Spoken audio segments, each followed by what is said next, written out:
Accessing. When TV and radio collide. Love it. Wow. This is what you get. You're listening to JJ and Alex, presented by G2G Bars. Don't touch that dial. On 97.5, the KSL Sports Zone. You guys got that Ozzy Osbourne clip I sent you, right? Yeah. That's so classic Ozzy. He was obviously high. No doubt. Shocker for a 1980s interview. You don't need to find the audio. One of the rare times I've seen him without long hair. Oh, I know. He's like a buzz cut, but he definitely had the eyeliner on. Yes. And if you weren't a rock star, what would you be? A burglar.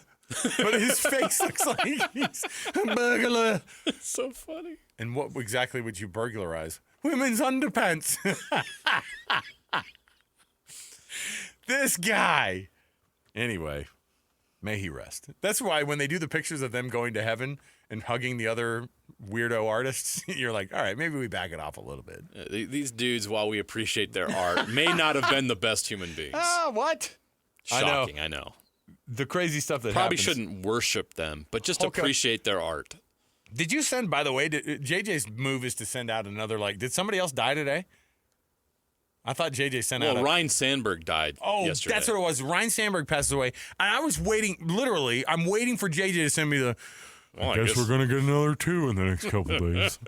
I was like, gosh, dude. Hey, we lose one more athlete today, and then there will be a third tomorrow. You know, Ryan Sandberg, this is how old we are.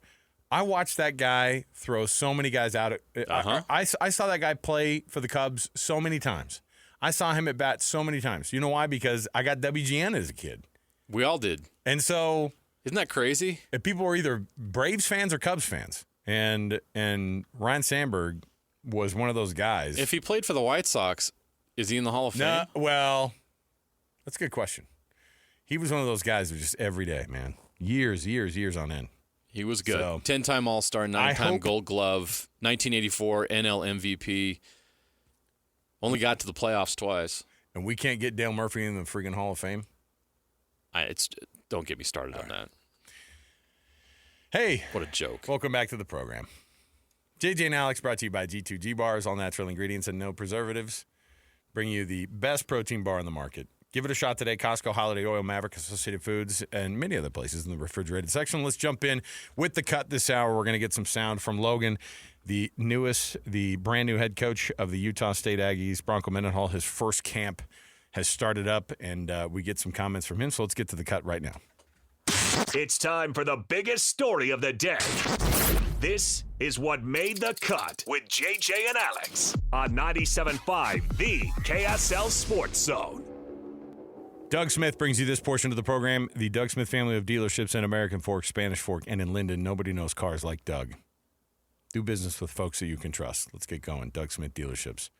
Bronco Mendenhall started with an opening statement, and then obviously it's a lot of work up there. It's something I think that he's looking forward to, something that we've been looking forward to, too, to have Bronco Mendenhall back in this market. And here's where he started things with camp opening up in Logan for the Utah State Aggies. Yeah, it'd be great. Just barely finished a staff meeting in here as well. So, man, the context shifted pretty quickly from getting ready for practice to now talking about our program on a broader perspective, which I'm happy to do both. Later today, 3 o'clock, my team will be in here, which is my favorite part. So no slight against any of you, but I love the development of young people. It's my absolute passion. And I get to do it through really good football, which is super fun. That's been my career's work and my life's work. I think some in the industry, they love the football part and they just use the players for that. I would flip the script. I love the development of young people. I use football for that part. That doesn't mean just any type of football. Winning absolutely matters. Championships are fun and are expected. But I also love a style of play that reflects effort and grit and resilience and camaraderie and a culture that's formidable and something that when you witness it, you sense that's being played differently. So it's not only what we do, but it's how it's being done that resonates. I've always admired this valley, the type of people that are here. Wow, to settle the valley, strong, tough, resilient, independent, And I think there's an element of blue collar and hard nosed and resilient and self-reliance, and that is manifest and always kind of has been on the best Utah State teams that I've seen and played against. I'm anxious to do my part as a steward of the program now to lead that program that reflects the identity of a place, not just a team at an institution, but a style of play and with young people that truly kind of honor something bigger than that and the heritage of a particular area. So really excited for the beginning of a new era. And again, it's the beginning. We're not midway. We're not at the end. We're at the beginning. And so I'm anxious for that and all that comes with it. I'm also super passionate about transitions and taking on hard things and taking on organizations and helping them become better. And I believe that's happened at each place that I've been able to coach. And that's something that's really important to both my wife, Holly, and I, that not only is the program better, the community itself, the conduct of our players, the institution itself, the grades, which have already been the best in school's history since we've arrived. Change matters to me. Seeing young people change, seeing institutions change, seeing the community become better because of a football team. Some don't think that's possible. I think it's ideal and it's totally worth pursuing. So that's what you can expect, at least as a starting point. Certainly glad to take questions now from anyone that has them. You talk about what they're signing up for. So what do you want this team's identity to be? And were you able to build and accomplish that also with the new additions from your transfer portal? So we certainly have selected against the criteria I have, which are extreme expectations. By program design, again, my passion is the development of young people. That happens when they're asked to do things beyond what they've ever done. And when they reach a new level, they're asked to do something else that they'd never done or that's more challenging. And when they hit that level, and it just keeps going. And it ends up producing, our system and our program ends up producing resilient, capable, confident, and responsible people. It just happens through sport. And so we select against telling someone as a recruiting message, this will be difficult every single day, but it will be great every single day. And who you'll become will be something that you couldn't have been unless you took this on. And so that doesn't sound like a typical college football program, and I don't want it to be. And I would hope when we play, it doesn't look like typical college football. And it might be plays being run, but how they're being run, with what commitment level, with what passion, with what culture, with the sideline support, with the unity. I'd like all that to be just dripping off of our team. And usually it becomes noticeable to the people that watch that something's happening here. Yeah, we're playing football, but the way we're playing it, there's something different happening. If that doesn't show, then don't feel like I'm doing my job. When it does, regardless of outcome, because, well, in my life, I've tried really hard at times and felt good about the effort and didn't have success. Yet I was good because I knew, and that was everything I had. And I wasn't as strong on that day as what was needed, but I learned and I could move forward. And I like young people that carry themselves that way, where they did everything they could do. My job is to help that be enough for wins to happen too. And that's how I get to stay in Logan. And if I don't, then I don't. When you bring players with you, like Noah and some of the guys from New Mexico, how important is it? Obviously, they're good players, but how important is that for players that have experienced those expectations and that to come in and be kind of helping guys within that locker room also know what the expectations, what the payouts can be for those expectations? Yeah, I love just the train of thought. It's one of the reasons. I'm going to expand a little bit further on that. Rather than just the players coming from New Mexico, the group I was just speaking to before I'm speaking with each of you were my staff. They're all former players of mine. So the modeling, and we just addressed this yesterday in a staff meeting, in a real cool documentary and a study that I won't go into now, but the effect of modeling on young people. And a great role model for a young person that's deciding, the speed in which information can be diffused by not necessarily even words, just seeing what it looks like day in and day out, man, is that powerful. Some of us had that with parents.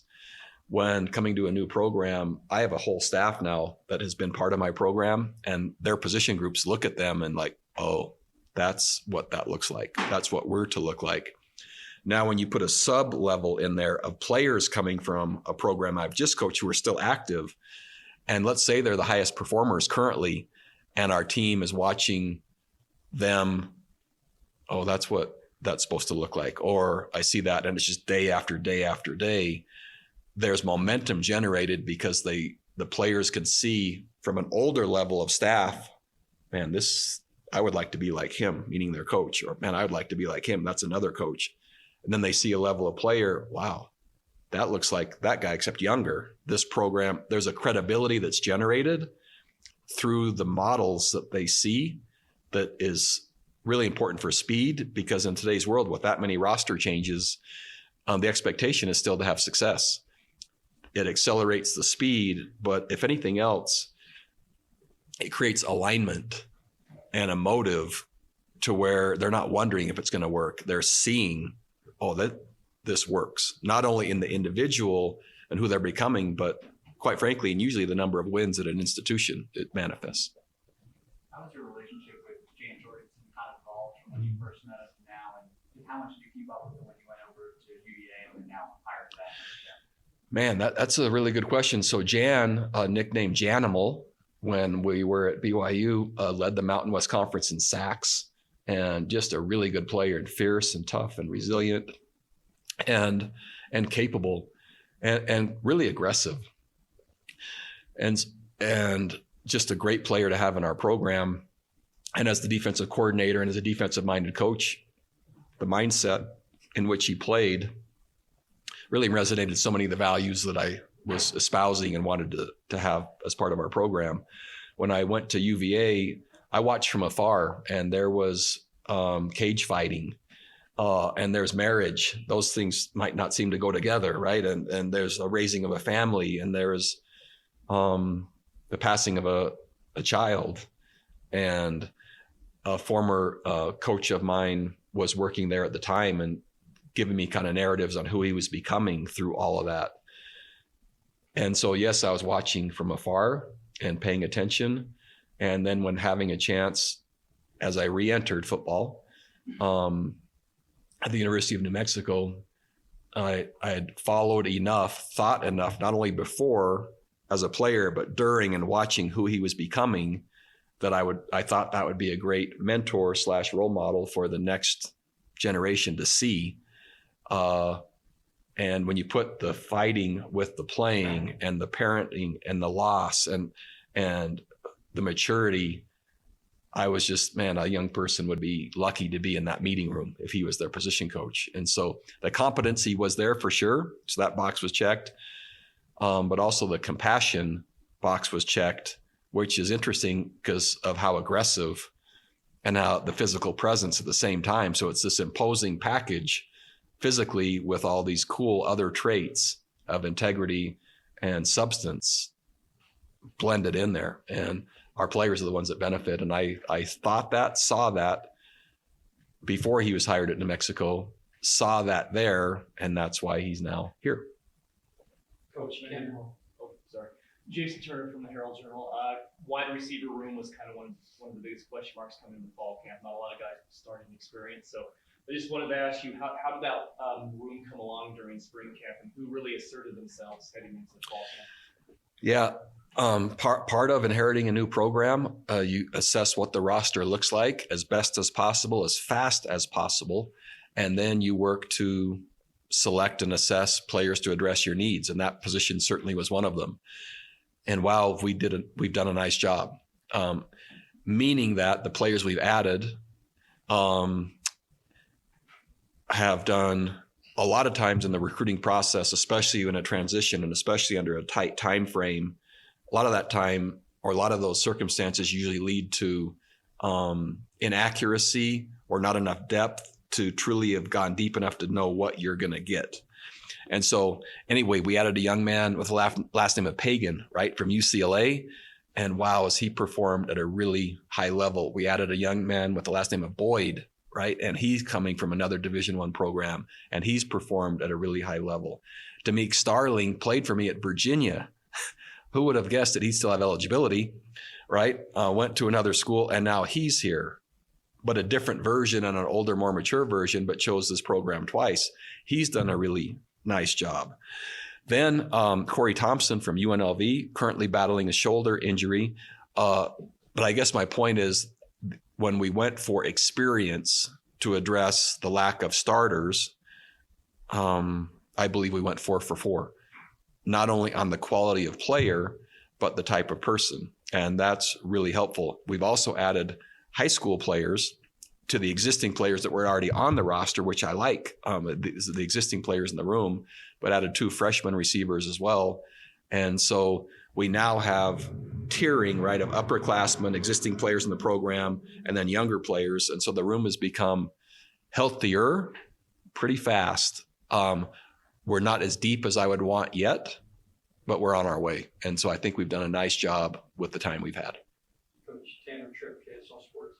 You talked about how a community can change with a good football program. How have you seen that through your career as you kind of rebuilt these programs, and how do you think Logan can change and rally around a good football program? It's a really good question. Each community has its own identity already. And I think what a great football program does is just highlight and accelerate that existing direction. And sometimes it could ignite past values that maybe were there but have just become dormant. Other times it's a celebration of the identity of the place. And so I don't know if you take programs, or it could represent a faith, right? So I've been part of that at BYU, a good football program. People walk into church a little happier on Sunday. Now, that doesn't mean it should be, right? But is that the case? I've watched it. And how could that be? It's football. And how should that tie? But it kind of does, because it represents, at least there, right? If you were to say, I don't know, if you've ever been to in North Dakota, at North Dakota State, and just say, man, does good football matter there? Absolutely. I guess my point would be, in Albuquerque, New Mexico, Washington State comes in as a top 20 team. New Mexico hadn't beaten one of those teams in 80 years. I saw people in the stands, literally they're crying. Former players that I'd coached the first time, and they're wearing their Letterman's jacket, right? But it's not, I mean, they're wearing it like, and they're just different in Albuquerque because of a success. If the program is aligned and worked to align itself with a community, then it reflects, which highlights the existing cool values already. Logan, I think Holly and I, we knew we would like it here after being here before, raised in the state, playing games here. Man, called lots of names here for sure as a former coach of a different place. But the community itself, we always thought, man, how come we're not there? That would be a great place.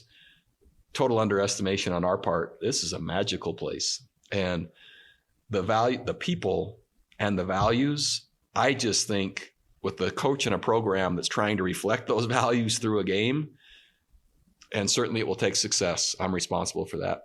But when that comes together, it's just, I think the identity is enhanced, the community is tighter, and everyone just is a little happier that they get to live here. And it's one other cool thing that represents this community. And so I've just seen it reflect, I think, maybe the mindset, but also this is probably too strong a statement, but to some extent the well-being, right, of a community is like based on outcome, which is you shouldn't think, we wouldn't think would be possible, but I watched it. And when you start seeing all the businesses flying the colors of their team, not only for football, basketball, other sports, softball, soccer, there starts to be the sports programs at Utah State are actually part of and embedded, and it kind of isn't now separate. It's like one thing. And I think we're still a ways from that, but I've seen it before here and anxious to relink if possible. Bronco Mendenhall, that was only a portion of the 35-minute media availability that he had earlier in the day. Too long, didn't read, likes to be at Utah State. JJ, let me ask you this. Bronco Mendenhall is going to be coaching at Utah State in 5 years. Bronco Mendenhall will be coaching at Utah State in 10 years. Which one is true? Both. You think he'll be there? I think he'll end his career at Utah This State. is the end of the road here. Yep. He turns 59. He is 59. He turns 60 this year, and I think he'll probably finish this decade as the Utah State's coach, and that'll be it. Could you imagine him being 70 years old? First of all, Bronco's 70 years old. First of all, 60. He does not look 60. Am I wrong? That's my point. I think as far as his energy for it and his longevity, I think is more than other coaches, because I think he's really driven and propelled by the right reasons. And I think going to Utah State in a place that's where there's not as much demanded of you to win at the highest levels of college football, right? There's a realistic expectation of what Utah State is, and embracing what that is, while at the same time growing the program and helping it improve. I think that will energize him and drive him for the next decade, and that's where he'll finish his career. Most Bronco Mendenhall things said in that entire interview, I want my team dripping with unity from play to play. I didn't know unity was so moist. Oh, you somehow made it even worse. There you go. All right, we'll take a quick break. We'll come back. We've got more to go. JJ and Alex, stay right here with us when we come back. We're going to jump in here. Yes, I know that it's a shock, but Major League Baseball, who gets literally tens of millions of dollars from their gambling partners every year, is shocked to find that maybe one of their players could be involved in betting. I know it's a shock, but we'll bring you a little bit more of the details next right here, 97.5, the KSL Sports Zone. Ladies and gentlemen, the biggest name. You're locked into JJ and Alex, with the insight and analysis on the teams you can't live without. Presented by G2G Bars. This is 97.5, the KSL Sports Zone. Welcome back. It is JJ and Alex, 97.5, the KSL Sports Zone. Every week, we honor the Hercules Hero of the Week. How do we get those nominations? Well, you send them in. Go to KSLSports.com/contests and listen every Thursday. We read off the winners for the people who do an awesome job as the volunteers in the youth sports programs where you live, and the team mom that does that awesome job, the guy who donates, not just time, but actual stuff, so the kids can have a better opportunity to be able to play these youth sports. We know who these people are. You know who these people are. We want to get to know them by you just nominating that person, and they can win the Hercules Hero of the Week Award, sponsored by Hercules First Federal Credit Union and Beehive Meals, both from which they get an awesome prize every week. So there you go. And JJ, we were just talking about this. We have to lean heavily on people who coach our kids all the time. And this is one of those years. This is one of those days. My kids are going to be going to their football practice tonight. And I'll be there to pick them up, but I'm not going to be there to drop them off. And some moms and dads are just taking extra time so that my kids have a better opportunity in youth sports. And that's why we honor those people. So there you go. The Guardians' Emmanuel Clase is on leave now over a gambling probe. And here's how wild it's gotten. Have you seen the video clip, by the way, of these two pitches? I'm just glad it's not an alien probe. He'll be here all week, everybody. Actually, no, he's missing Friday. By the veal. Be here Friday. By the veal.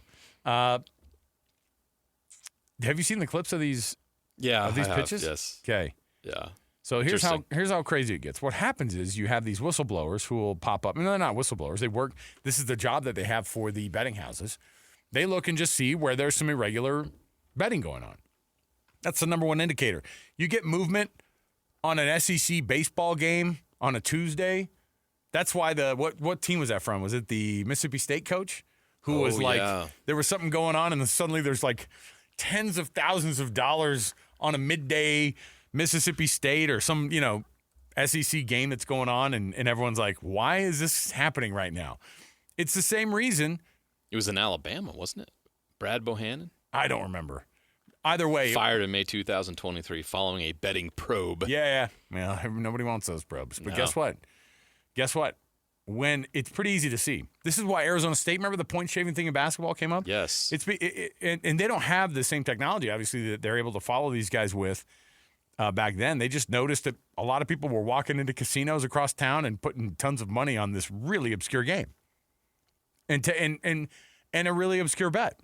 Well, live betting creates a really interesting thing where you're able to go and look and go, what's going on here? Why did it fire up right here? Why did this blip go up? It was because inside of these two pitches on July 3rd, or I don't know when it actually was, but he's on paid leave, non-disciplinary paid leave. They're investigating it.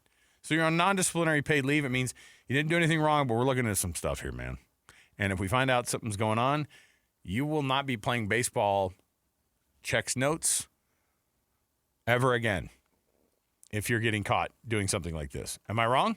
Baseball has a history. Yeah, and obviously with Pete Rose, rest in peace, I think that that's the precedent that has been set. Here's my problem with that. Major League Baseball, if they do so, is being hypocritical. Oh. Because... Beyond. Don't they have betting partners? Don't they have deals? So you're going to punish a player for getting involved in a betting scam, but you're involved in betting. Okay. Doesn't seem right. You know what? Did you put this little blip in here? You know at the what? It seems like it'd be a good time to mention bet $10 and get $150 in bonus bets if you win by using bonus code Clause at FanDuel, an official sports betting partner of Major League Baseball. So his name was attached to a FanDuel promo, right? No, it's a joke. I'm just kidding. Here's the reality. But it could be. Well, here's the reality of it. Why not? Here's how it worked. There were 2 balls thrown, and on those 2 balls, side bets were suddenly placed about these in-game betting that happened in that very moment. And this is how degenerate gambling goes. You have to bet on every pitch, and you go, I think he's going to throw a pitch. I think he's going to throw a strike here. I think he's going to throw a ball here. Now, Major League Baseball pitchers throw about 75% of the time. They throw strikes. And so obviously the tougher bet or the more money on the bet would be for you would make more money, presumably, by this guy throwing a ball. And these 2 pitches where a bunch of money came in suddenly were, and you've seen them, they're in the dirt by about 15 feet. Yeah. Something you don't see very often from one of the best closers in Major League Baseball. But it's not uncommon that you see a guy who's got a hardcore curveball that sometimes skips the thing to the plate. It happens. Yeah. And you see these pitches all the time, and you don't think anything of them. But that's the idea, is that it's a crazy thing because they look at it. I mean, you've got Luis Ortiz, all right? You've got Emmanuel Clase, these guys are under investigation now because of activities of whether or not these balls and strikes are being. It's crazy because the side bets, the prop bets are live and in game. And as you see it right now, you're showing me a picture of something here, and I can't see it. Well, on the social media, Cleveland Guardians, they tweet out their lineup, and what does it say at the bottom? Powered by Bet365. Oh, yeah. What are we doing, Major League Baseball? What It's are we hard. doing, NFL? What are we doing? It's hard because NBA? you get somebody who approaches these players who are already making millions of dollars. By the way, if you're a really, really good closer, which Emmanuel Clase is a great closer. And by the way, you have to be a phenomenal pitcher to be a closer. Let's say you're a closer and you're making, $13 million this year to come in for a half an inning some nights, and some nights not to come in at all. Maybe at most you're pitching an inning and a half or 2 innings. It's pretty easy when somebody approaches you and goes, I'm not asking you to throw a pitch so that the guy hits a home run. You're throwing 1 ball. Can you do that? Oh, yeah. And we'll send some money to your family. You can make a guy a lot of money. It's crazy. It's that easy. It's also pretty easy to see when it's happening. So that's why I don't know why people think that this wouldn't get caught, and why now the Guardians have not 1 but 2 players who are being looked at for this type of behavior. But again, Major League Baseball has an official sports betting partner. Yes. You're profiting from this industry. So you're going to turn around and punish a player because he allegedly got caught up in this industry that you're profiting from. This isn't 1980 whatever when Pete Rose got busted for betting on his own team. Yeah. Major League Baseball wasn't in bed with FanDuel back in the 80s and 90s. So, no, and here's how different it is that now, in the last set of agreements that they made, Major League Baseball players have a licensing agreement with a sports betting platform. And I think the idea is two things. One, that they can use, I know this was a joke about, using Clase as your promo code. But there's a reason why that these Major League Baseball players signing a licensing agreement with a sports betting platform means that they're the face of that platform, and they're told to never do it, though. How dare you? You're going to get paid on the side here, so you don't need to bet because you're getting some licensing agreements. But what's a few $1,000s on a licensing agreement versus getting, tens of thousands of dollars on one pitch? Right. It's so easy. Easy. That's got to be a great temptation for somebody who maybe, while they are having success in Major League Baseball and does get a nice contract, they got a lot of people that around them that are struggling and need money. And there's always that temptation to say, well, if I just do this, I can get this. You also have these guys who are professionals for a reason. They're trying to make a lot of money.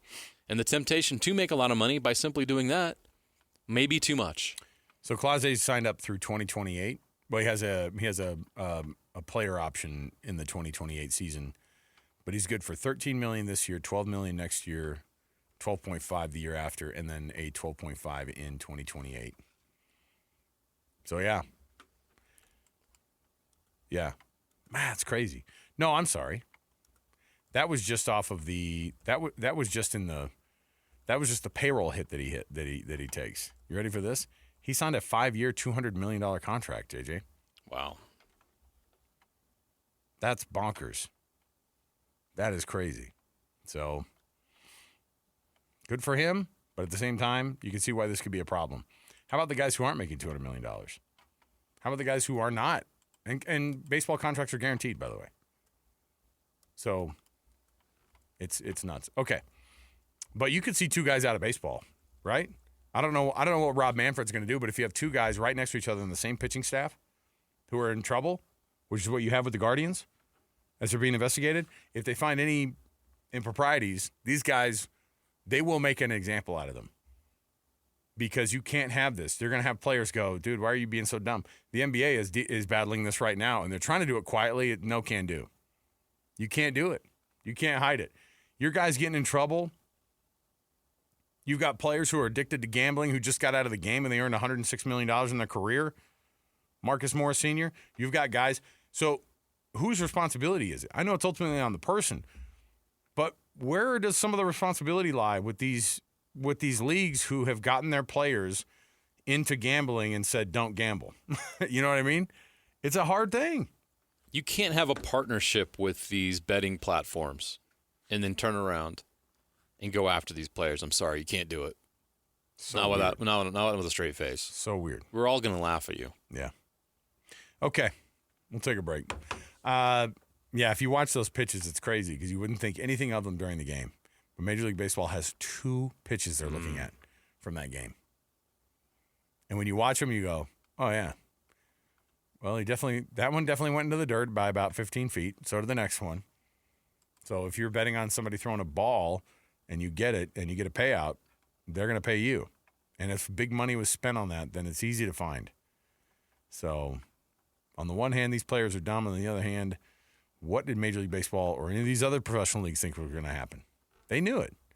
They know it. And some of this is the fallout. And they tell their guys, you get paid a lot of money, so don't gamble. Yeah, right. Some of these kids grew up, that's all they did. That's how they made side money. Was betting. And betting is very competitive, right? Mm-hmm. That's how a lot of these guys, that's why so many sports figures we've talked about, Charles Barkley, Phil Mickelson, they all get caught up in gambling because they love it's similar in a lot of ways to what they do as athletes. Is, you see guys in the NBA make bets with each other. Can you make that shot? I mean, it's a competitive nature thing. And there's a belief, a lot of people that get caught up in gambling believe, especially sports betting, believe they're smart enough to because they watch so much sports to figure it out. Mm-hmm. And then they learn the hard way that that's not really how it works. All right, let's take a break. We'll come back. We have more to go around the corner when we return. We've got a top 10 here for you. I've got some things that producer Alex and JJ can try to answer for me and try to get a 10 out of 10. This is a very gettable 10 out of 10 list, by the way, you guys. No pressure. Stay here, 97.5, the KSL Sports Zone. Your home for the best coverage of the Jazz, Utes, and Cougars is right here on The Zone. This is JJ and Alex, presented by G2G Bars on 97.5, the KSL Sports Zone. All right, everybody, welcome back. JJ and Alex, 97.5, the KSL Sports Zone. Alex Kirry, Jeremiah Jensen, thanks for being with us on the program. Our producer, Alex, bringing us back. You're an old soul, dude. Don't pretend like the chicken nuggets with the ketchup. Don't try to throw people off the scent. He's spinning a lot of oldies, isn't he? I think he's an old soul. You gonna accept that title? I'll take it. All right. I like music from your guys' era. Your guys' offends me. All right. JJ's way older than I am. Good 2.5 years. I mean, my goodness. Your guys' era, we should be offended by that. Because that was a slight. You know what's crazy Music from your is guys' now they're era. playing Led Zeppelin on the oldies radio stations. Yeah, well, the classic rock stations are playing Pearl Jam, so I want to die. They're like, and this classic Radiohead creep. And you're like, oh my gosh. Am I that old? Shoot. Yeah, man. 35-year-old tunes. Think of what was 35 years old when you were a Isn't kid. that crazy? Think of what was 35 years old when you were a kid. Frankie Valli and the Four Seasons. I know. And like that was that doo-wop time frame of music, by the way. Motown. No, Motown's great. But like the shoe up, like the diner. Oh my gosh. I hated that Barbershop stuff. Yes. I hated that stuff. And like I told I would make fun of my parents at least with that and be like, you guys, this music stinks. With your poodle 50s skirts. music wasn't generally good. No, we went through a bad phase. Yeah, absolutely. All right, I've got a list for you guys. Ready for this? Now, this is a generic, just straightforward. This is going to be one of the easier ones you've ever had to do, okay? Today, there was a article that was put out about how the popularity of sports across the world, okay? The most popular sports in the world by fan bases. So, don't popular sports or teams? No, sports By fan bases. by fan bases. Okay. Sports by fan bases. So, there's a lot going on here, but Do you mean leagues or just sports in nope, general? Okay. the sports Okay, themselves. I can do this. The ones that have these massive followings, right? Yeah.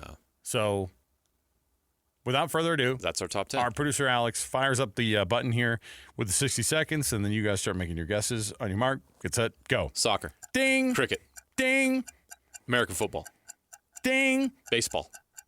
Ding. Basketball. Ding. Hockey. Lacrosse.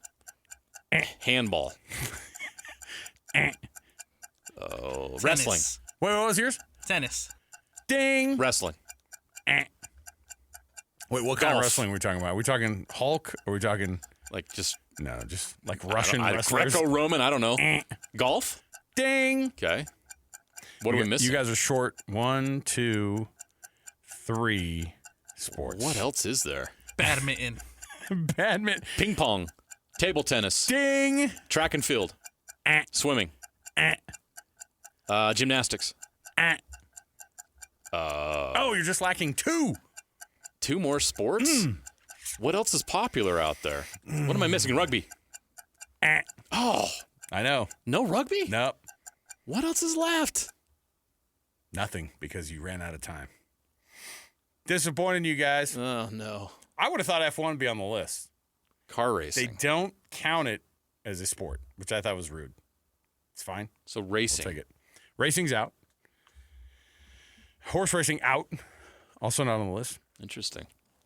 The 2 you guys missed, by the way, table tennis was number 6 on the list at 850 million fans. Okay, on a weekly basis watching We all sit around and watch. televised table tennis. Okay, Oh, I thought you were talking about beer So- pong. Number That's popular at colleges 10, across the world. Number 10 is American football at 400 million. Okay, good. Glad I Worldwide said fans. Golf, 500 million fans. Baseball, 550 million fans. Basketball at 900 million fans. Table tennis at 1 billion fans. Wow. Apparently that it draws. More popular than American Table football. tennis is more popular than basketball, baseball, and American football. Take that, America. Wow. Volleyball, Oh. number 5 on the list at 1.1 billion. Oh, no. Tennis is 1.2 billion. Number 3 you guys missed at 2 billion fans. I had no idea. Field hockey. What? I know. I didn't see it coming. I feel bad about volleyball. I never would have guessed field hockey. No, I didn't either. I missed the boat on volleyball. Somebody on the field hockey lobbyists are doing a great job. What do because they, I think do that they play that in India and China? I'm assuming. Why is that so popular? I'm assuming. I will say in Argentina, field hockey was a big deal. Okay. Fine. Cricket at 2.5 billion and football at a rock solid 4 billion fans worldwide. Got at least one right here in our studio. Football is life. Not just for. I mean, it's far and away the number one. So That's obvious, and I knew that. And Yeah, we cricket knew was that. easy too because But of how its American popularity in India. football, baseball, and basketball, and golf, all behind table tennis and volleyball. Who knew? And field hockey. So there you go.